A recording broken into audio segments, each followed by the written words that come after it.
and welcome back to another video here from Principia Prep. My name once again is Ed Zamora, and today we're going to be discussing scholarship funding. Now when it comes to scholarships, I get asked the question a lot of when should we start, when is too late, when is too early, etc. Now when it comes to scholarship funding, the reality is it's never too early and it's never too late. I've seen considered as early as 6th grade for college, all the way up to the scholarships for PhDs, master's programs, etc. So there's a wide range of different scholarships out there for many years, many situations, so on and so forth. And today we're going to try to cover most, if not all, of those topics. Now, when it comes to scholarship funding, one of the main rules, I guess one of the keys for me, for all different facets of scholarships is you should never pay for scholarship searches, scholarship funding, scholarships of any kind. So if there's anything out there that's indicating for X amount of dollars, we'll find you so on and so forth amount of scholarships. It's usually either a scam or a waste of resources, and in many cases a waste of money, because most of the scholarship money out there is either automatically given to your student based on certain criteria, or you can actually find on your own for free from the websites we're going to give you today, which will also be down below in the description. Now, first off, of the 3 places to go for scholarship funding, the first place has always been and always going to be the admissions office. When it comes to the admissions office, think of them as the marketing arm of the college, or essentially the university's place where they provide all information. So this is where you want to go to start asking questions specifically about scholarship funding. Also, the admissions office is a department that actually awards scholarships as well, so they have most, if not all, the information already handy for them to provide you there. Now, when you're dealing with the admissions office, one of the first questions you want to ask for the colleges your students looking to go to of the admissions office is, do you offer scholarship money? And if you do, typically what are the criteria? Now, once the school is able to give you the information, many times this criteria requires certain GPA, certain test scores, in some cases community service or a specific major. If the college advises you that you are eligible for a scholarship, first thing I want to do is, once I know I'm getting a scholarship, is contacting the admissions office if I haven't done so already, and ask them specific questions such as, is there any way to get more? And what do I need to do, or what does my student need to do to increase the scholarship they've already been given? Such as maybe an increase in the GPA, or a different rigor or higher rigor as far as more difficult courses, as far as AP courses, IB, honors programs, etc. Or maybe they need an improvement on the SAT or ACT scores. Some schools provide scholarships based on community service or volunteer work. Do we need more of that? If your student's not eligible for a scholarship at the college, I would ask them, is there anything we can do to improve our chances to get the scholarship? Now, the reason you start off with the admissions office is because typically this is the easiest scholarship to get. You either have what they're looking for or you don't, or you can work towards it. So you have an idea. Plus, the benefit of the scholarship is, from the admissions office, is it's good for 4 years. They're going to give you that scholarship for 4 years. Second place to go is the guidance office. Locally there, at your high school, the guidance office will be able to give you information based on what scholarships available from the PTA, the Elks Club, the local bank, the realtor, organizations locally that are providing scholarship funding for your student. Now, for this type of scholarship, I always suggest asking the guidance office as early as sophomore or even freshman year. Now, you're probably not eligible for these scholarships this early because they're typically given out in senior year.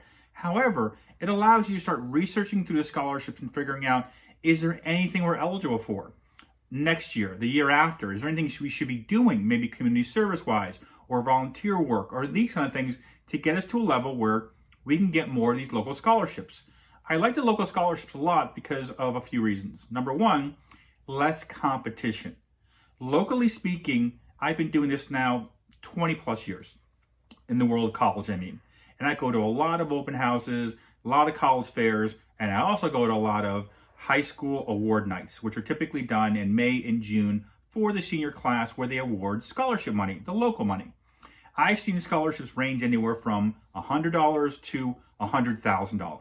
Now, given the $100,000 scholarship is rare, but being able to get a $500 scholarship here, another one there, the money adds up pretty quickly. And a second reason I like the local scholarships a lot, besides the fact that there's very little competition against your student, most of these organizations will write the check directly to your student, which then they can use for the books, transportation to the college, a laptop, these kind of items, the small things that maybe the college didn't consider in your financial aid package. Those are the reasons I like the local scholarships.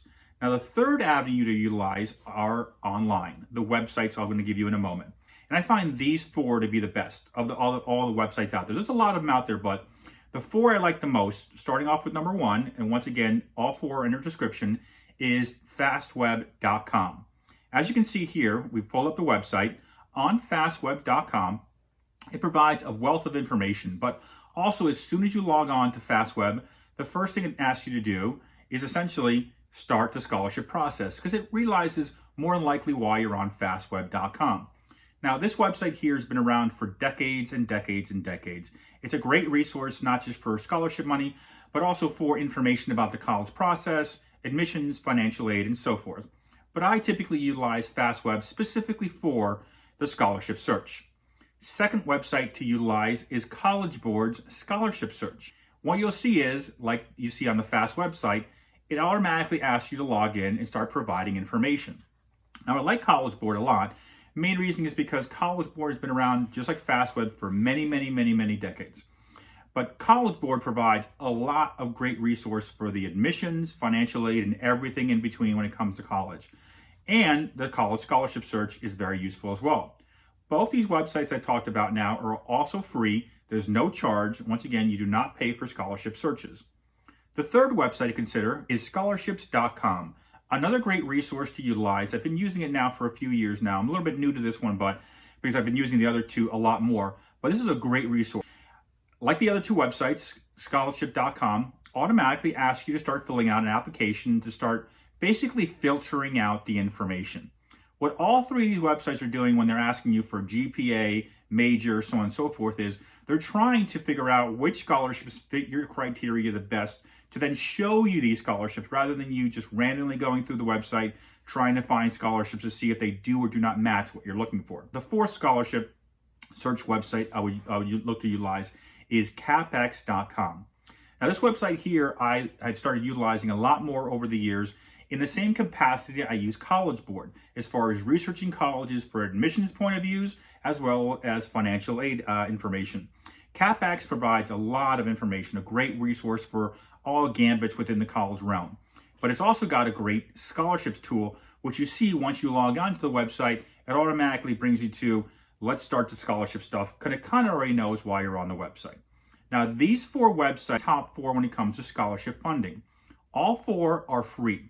There's no criteria as far as paying for any fees or any services here. I would be utilizing at least two, if not all four of these websites. I usually start with the first two, see what's available for a student, then I start adding on the other two or three. The other three or four.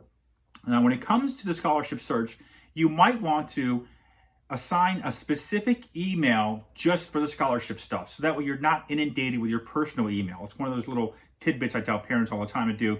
Set up a Gmail account or a Yahoo account where you just have it just for the scholarship stuff. And then go on there, I would say, if you're early on in the process, let's say freshman year or before, I'd probably go on there once every 3 months. After, let's say, freshman year, sophomore year, I'd probably be on there maybe once or every 2 months. Then when you're looking at the sophomore, junior, senior year, I'm probably on there, if not weekly, at least once a month to see what scholarships are popping up, what's available. Now, it's just going to take you about 5-10 minutes to see what's there, what's new, if you're eligible, if you're not eligible at the time. Do you want to fill it out? Do you not want to fill it out? Most of these scholarship applications will take you maybe 15-20 minutes tops. But if you progress every year and do a couple here or there every year, you'd be surprised how much you'll end up with at the end of the day. That being said, if you like our video, as you see here, we have our contact information. We do have a newsletter that goes out every month. Our newsletter goes over what you need to do every specific month from freshman year, sophomore year, junior year, and senior year. If you want the newsletter, send us an email telling us what year your student is, as well as the high school they're coming from. We utilize this information to send you the specific email newsletter you need because it's grade specific. That being said, we also have our phone number. So if you want to email us any questions or give us a call, we do help parents out with the entire process. So any questions you have throughout the college process, please reach out to us. Once again, thank you for watching.